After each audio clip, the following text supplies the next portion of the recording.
도심공원 일몰제 시행을 앞두고 민간공원 개발이 추진되면서 가뜩이나 부족한 녹지 공간이 더 줄어듭니다. 도심 열섬과 열대야의 악순환이 우려됩니다. 2019 광주 세계 수영선수권대회 경기장 입지가 재검토되고 있습니다. 광주를 알릴 수 있는 최적의 공간을 선택하겠다는 취지입니다.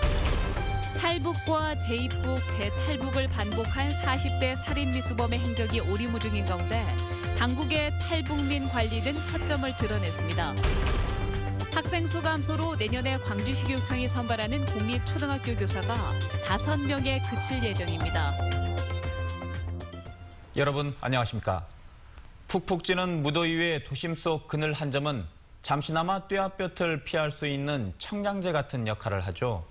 그만큼 녹지 공간 조성이 중요합니다. 하지만 민간공원 조성이 추진되면서 녹지 면적이 줄어들 것으로 보여 광주가 더 더워지지 않을까 우려됩니다. 한신고 기자입니다.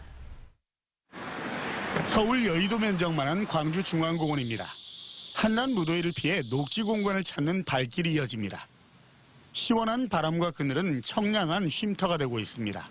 그늘도 있고 일단 우리가 느끼는 이 녹지들의 나무 같은 걸 바라봤을 때 기분에도 좀 더 낫고. 도심 속 허파 역할을 하는 중앙공원 일대는 광주 금남로나 수안지구 등 상업지역에 비해서 한낮 기온이 1.5도가량 낮습니다. 도심 녹지가 열기를 식혀주고 있는 겁니다. 녹청 밑에가 있으면 시원한 감이 있는데 그냥 있으면 햇빛이 따가워갖고 눈이 부시죠. 하지만 광주에는 이 같은 녹색 공간이 부족합니다. 광주의 1인당 공원 조성 면적은 5.94제곱미터로 7대 특광역시 가운데 하위권에 머물고 있습니다. 문제는 광주시가 민간공원 조성을 추진하면서 녹지 면적이 더욱 축소된다는 점입니다. 민간업자가 공원 부지를 매입해 30%는 아파트나 상가 등 상업용으로 개발하고 나머지 70% 부지에 공원을 조성하는 건데 광주 지역 미조성공원 25곳 중 10곳에서 추진되고 있습니다. 저희들 입장에서는 최대한 그 공원 녹지를 보존하면서 70%만으로도 좀 공원 조성해서 시민들이 좀 활용할 수 있도록 하겠다는 그런 취지입니다. 3년 앞으로 다가온 도심공원 일몰제 탓에 어쩔 수 없는 선택이라지만 광주 온도 1도 낮추기 정책과 배치된다는 지적이 나오고 있습니다. 녹지 공간을 확대하고 대기오염이나 에너지 소비를 줄여서 치솟는 도심의 온도를 낮춰보자는 운동에 역행한다는 겁니다. 그렇지 않아도 부족한 녹지가 민간공원 개발로 더욱 줄어들 수밖에 없어 도심 열섬과 열대야가 심해지는 악순환을 피하기는 어려워 보입니다. MBC 뉴스 한신구입니다. 탈북과 재입북 그리고 재탈북을 반복한 40대 살인미수범이 전자발찌를 끊고 도주했습니다. 최근까지도 북으로 돌아가고 싶다는 의사를 드러낼 만큼 요주의 인물이었지만 탈북민 관리는 허술했습니다. 김민정 기자입니다. 전자발찌를 끊고 정신병원에서 도주한 49살 유모 씨는 지난 1998년 처음 탈북했습니다. 3년 뒤 가족을 데려오겠다며 탈북민 최초로 재입북을 한 유 씨는 북한에 1년간 머무르다 다시 탈북한 인물입니다. 이 과정에서 망상장애가 생긴 유 씨는 살인 미수를 저질러 최근 도주 전까지 보호관찰을 받고 있었습니다. 남한 체제에 잘 적응하지 못하는 사람이다 해서 거기서 가지고 있던 그래서 약간의 병식이 있던 것들이 심화됐다라고 생각하고 적응할 수 있도록 도와주는 역할이 저희들의 역할이었죠. 유 씨의 캐비닛에서는 수시로 감시당한다는 등 망상과 분노가 담긴 메모가 발견돼 당국이 분석에 나섰습니다. 또 태블릿 PC와 핸드폰 등에 탈북민 단체 등과의 접촉 기록이 남아있는지 등도 분석하고 있습니다. 유 씨는 두 번째 탈북에 성공한 뒤에도 김정일 찬양 피켓 시위를 벌인 적이 있으며 최근 꾸준히 재입북 의사를 드러내왔습니다. 남한에 남아 있어봤자 내가 이렇게 수용생활하고 정신병원에 이렇게 입원해 있으면서 자신의 미래가 없다고 생각했던 것 같습니다. 그래서 탈북민 관리를 맡고 있는 경찰은 유 씨의 경우 보호 관찰을 받는 중이고 인권 침해의 소지가 있어 한 달에 한 번가량 신변에 위해가 있는지만 확인했다고 밝혔습니다. 현재 남한에 정착한 탈북민은 모두 3만여 명. 하지만 탈북 초기를 제외하곤 체계적인 관리가 이루어지지 않고 있어 소재불명만 전체 3%인 900명에 달합니다. 이러는 사이 최근 탈북자 출신 방송인 임지현 씨가 재입북을 하는 등 남한에 제대로 정착하지 못한 탈북민들이 갈 곳을 잃고 되돌아가거나 일탈의 위에 노출되고 있습니다. MBC 뉴스 김인정입니다. 안철수 전 국민의당 대표가 당권 도전을 선언한 것과 관련해 지역 정가의 반응이 엇갈리고 있습니다. 박준영, 장병환, 주승용 등 현역 의원 12명이 공동 성명을 통해 책임 정치에 맞지 않다며 안 전 대표의 등판에 반대했습니다. 당대표 출마를 선언한 천정배 의원과 정동영 의원을 비롯해 박지원 전 대표와 김경진 의원도 명문도 메시지도 없다며 반대 의사를 밝혔습니다. 반면 일부에선 당 지지율이 추락한 상황에서 안 전 대표의 구원 등판이 지지율을 끌어올릴 수 있는 계기가 될 수도 있다는 입장을 조심스레 내비치고 있습니다. 2년 뒤에 열리는 광주 세계 수영 선수권 대회. 대회 흥행과 광주 알리기라는 두 마리 토끼를 함께 잡는다면 더할 나위 없이 좋겠죠. 그래서 광주시가 경기장 입지 변경을 검토하고 있습니다. 김철원 기자입니다. 왕복 5km를 오가는 수영의 마라톤 격인 오픈워터 경기. 2019 광주 수영대회에서는 당초 여수 앞바다로 검토됐다가 광주에서 너무 멀다는 국제수영연맹 지적에 따라 장성호로 변경됐습니다. 그런데 이번 헝가리 부다페스트 수영대회를 참관한 결과 다시 원래 입지인 여수 앞바다로 옮기는 방안이 검토되고 있습니다.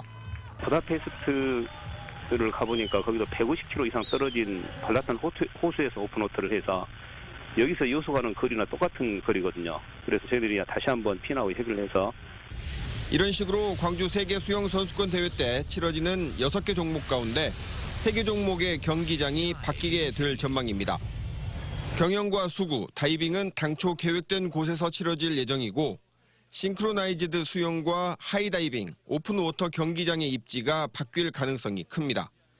특히 야외에서 치러지는 하이다이빙의 경우 광주를 보다 더 잘 알릴 수 있는 곳으로 변경이 추진되고 있습니다. 미디어에 이렇게 노출될 수 있는 배경 이런 것들이 함께 고려돼야 되겠다는 생각들을 많이 가졌습니다. 무등산을 보이게 할 수는 없을까? 아시아문화 전당 보이게 할 수가 어떤 바다를 보이게 할 수 없을까? 윤 시장은 또 항공노선 증설을 통해 아시아 수영 강국인 중국과 일본의 적극적 참가를 이끌어내겠다고 말했습니다. 특히 대회 흥행을 위해서는 무엇보다 북한 선수단의 참여가 절실하다고 강조했습니다. MBC 뉴스 김철원입니다. 학생 수 감소의 여파로 내년에 광주시교육청이 선발하는 공립초등학교 교사가 5명에 그칠 예정입니다. 광주시교육청이 공고한 2018학년도 공립학교 교사 임용시험 사전 예고에 따르면 공립초등학교 임용 인원은 5명에 그쳤습니다. 이는 교육부가 학생 수 감소를 이유로 광주 지역 초등학교 교사 정원을 24명 줄인 데 따른 것으로 광주의 초등학교 임용 인원이 한 자릿수로 떨어진 것은 올해가 처음입니다. 80년 5월에 참상을 다룬 영화 택시 운전사가 예매율 1위를 기록하며 흥행몰이를 하고 있습니다. 더불어 광주의 진실을 알리는 데 크나큰 기여를 하고 있는데요. 영화 속 주인공인 푸른 눈의 목격자 유르겐 힌츠페터 씨와 5.18이 어떻게 조명됐는지 영상으로 함께 보시죠. Nice to meet you. Let's go 광주. 광주, don't worry. I'm best driver. 광주. 뉴스.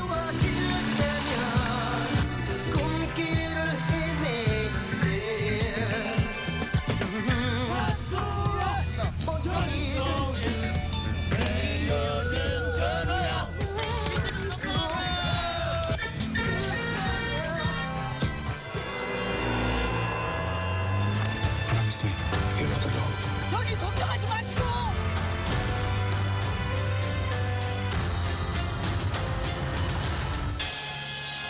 Noch nicht in Sicht. Bisher unbestätigte Berichte besagen, dass die Armee Vorbereitungen für eine Eroberung der Stadt trifft.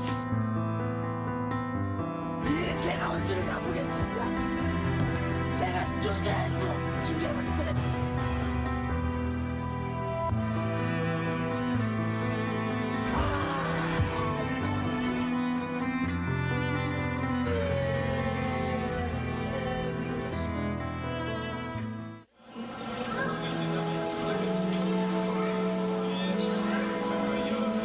very happy to come back to Gwangju and meet all the people who fought 25 years for freedom and democracy.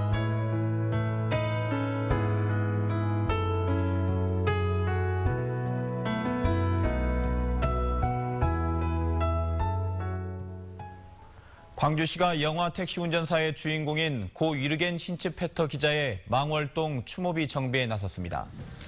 광주시는 영화 흥행에 힘입어 힌츠페터 기자의 추모비를 찾는 행렬이 늘 것으로 예상된다며 무성하게 자라난 잡초를 뽑고 주변을 청소하기로 했습니다. 지난해 타계한 힌츠페터 씨는 광주에 묻히고 싶다는 생전 유지에 따라 머리카락과 손톱 일부가 망월동 구묘역에 안치됐습니다. 최첨단 기술이 일상생활 속에 스며든 미래 도시의 모습. 어떤 풍경일지 궁금하시죠? 영화 속에서나 봤던 미래의 세계로 이미지 뉴스 리포터가 안내합니다.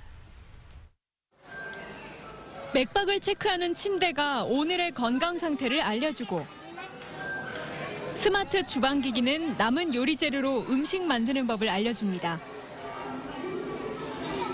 옷장을 열지 않아도 어떤 옷을 입고 나갈지 고를 수 있는 이곳은 첨단 기술이 적용된 미래의 집입니다. 이런 게 세상에 있다는 게 정말 신기하고 나중에 기회가 되면 또 와가지고 또 체험하고 싶어요. 2030 미래도시 특별전은 택배를 나르는 드론이나 자율주행차 등이 일상에서 활용될 시기가 그리 멀지 않은 2030년쯤이 될 것이라고 설명하고 있는데요.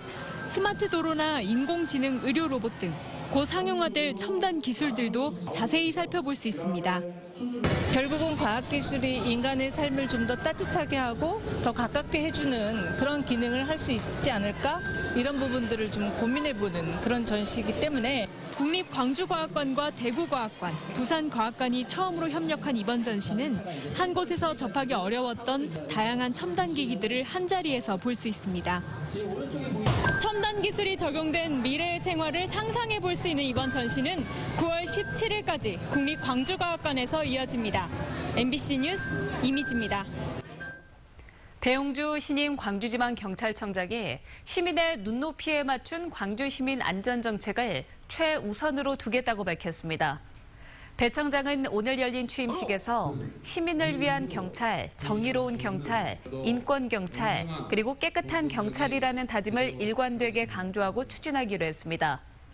특히 인권을 중시하는 경찰은 시대적인 요구라며 수사는 물론 모든 법 집행 현장에서 인격을 차별하는 일이 없도록 하겠다고 약속했습니다. 광주은행이 여름방학을 맞아 제3회 메세나 나눔 어린이 뮤지컬 무료 공연을 개최합니다. 무료 공연은 오늘부터 5일까지는 광주은행 본점 대강당에서 총 6차례 진행되고 순천대 우석홀에서는 오는 17일부터 이틀간 총 4차례 진행됩니다. 행사장에서는 공연과 함께 포토존, 한여름의 원더랜드 등 다채로운 체험 프로그램이 마련되며 광주은행 홈페이지를 통해 선착순으로 신청할 수 있습니다. 40대 중국인이 체불임금 정산을 요구하며 투신 소동을 벌이다 구조됐습니다. 오늘 낮 1시쯤 광주 동구 산수동의 아파트 신축 공사장에서 건설사 하청업체 직원인 중국인 근로자 45살 한모 씨가 17층 옥상에서 뛰어내리겠다며 소동을 벌이다 1시간 만에 구조됐습니다.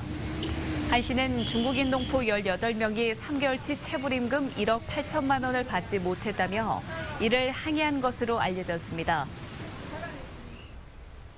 중부 분양 사기를 당한 오피스텔 거래를 알선한 무자격 중개업자의 손해배상 책임을 인정한 판결이 나왔습니다. 광주지방법원은 오피스텔 분양 계약을 한 A씨가 중개업자 B씨를 상대로 낸 손해배상 청구 소송에서 2,250만 원을 지급하라고 원고 일부 승소 판결했습니다. 재판부는 B씨가 시행사로부터 중개 수수료를 받았으며 중개 위임 계약에 따라 중개한 이상 공인중개법상 주의할 의무가 있다며 책임을 물었습니다.